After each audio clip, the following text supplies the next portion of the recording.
Hello everyone! Welcome to my page. Kung follower ka, thank you. And kung hindi ka pa follower, please feel free to do so. Alright, to follow my page. Okay? So for today's video, ang i-discuss ko naman is yung IELTS versus PTE based on my experience. Okay? So pangungunahan ko lang, ang IELTS kasi at PTE, pareho kayang tinake. Okay? Pero sa magkakaibang purposes.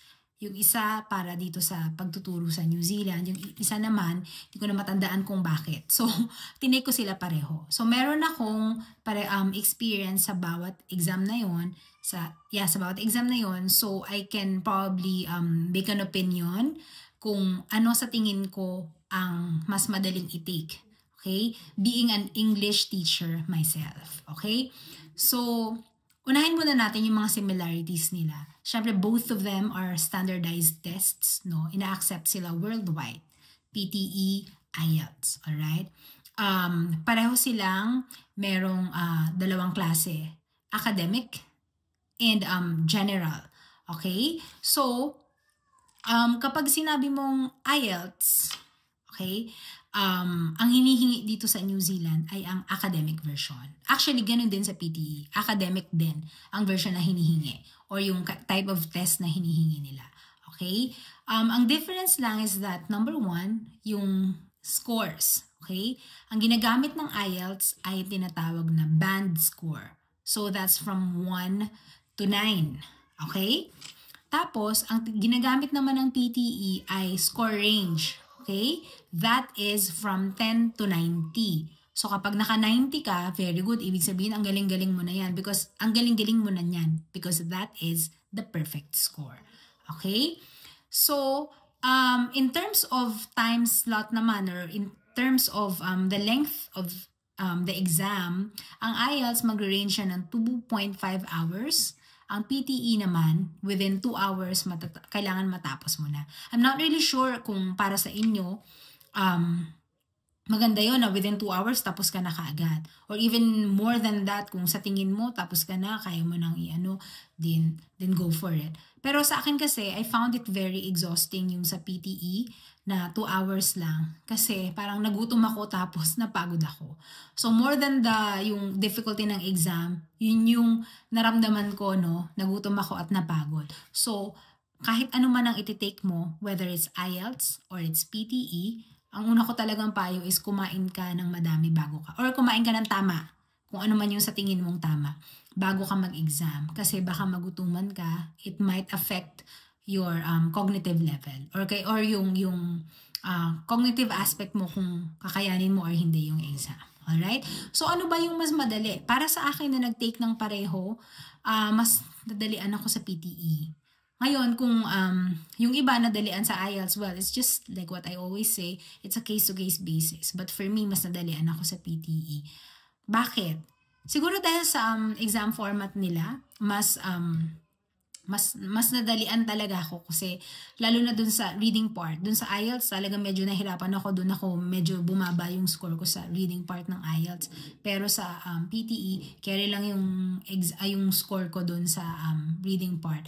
Sa PTE, ang tricky lang na part talaga ay ang writing. Kasi feeling ko nun talagang ginalingan ko yung writing part. Tapos nung dumating sa akin yung score, parang, bakit ganun ang baba ng score ko sa writing? Siyempre maraming factors yan. No? Unang-una, ang nag-check naman yan is computer, di ba? Siyempre, siguro may particular siyang hinahanap or something na hindi ko na ibigay. Kaya bumaba yung score ko sa writing. Okay, so parang kahit pala isipin mo na binigay mo yung lahat dun sa writing part, parang ang galing-galing ng pagkakasulat mo. Well, hindi ko na mainisip na ang galing-galing ng pagkakasulat ko, pero parang feeling ko, binigay ko yung hinihingi niya, kung ano man yung direction niya, finalo ko talaga. So, mas mababa pa rin yung score ko doon. Pero, relatively for me, mas madali talaga yung PTE experience ko kaysa sa IELTS. Okay? Ang difference din ng IELTS is that nakahiwalay ang speaking part.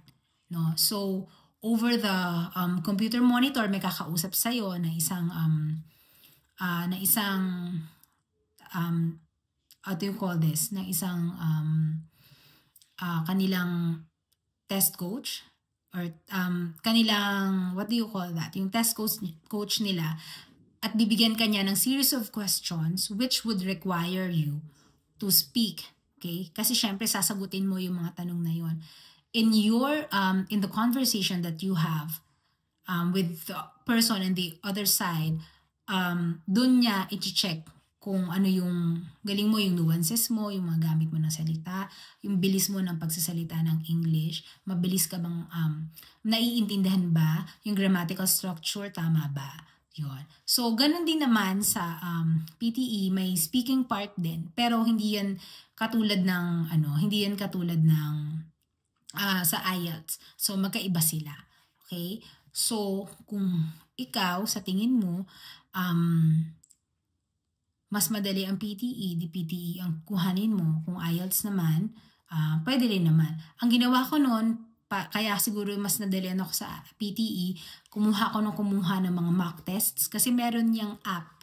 May app yan na dun mo makukuha ano mismo yung klase ng exam or exam type na ibibigay sa PTE. Yun at yun ang klase ng exam. Iibahin lang yung mga salita, iibahin lang yung mga sentences, yung mga klase ng sentences. Pero same type. So kahit pa paano, alam mo kung ano yung i-expect mo na type of exam na ibibigay sa'yo. It's already an advantage. Kasi mahirap yung doon mo lang malalaman na ganito pala yung klase ng exam. Okay? So that's one thing din siguro.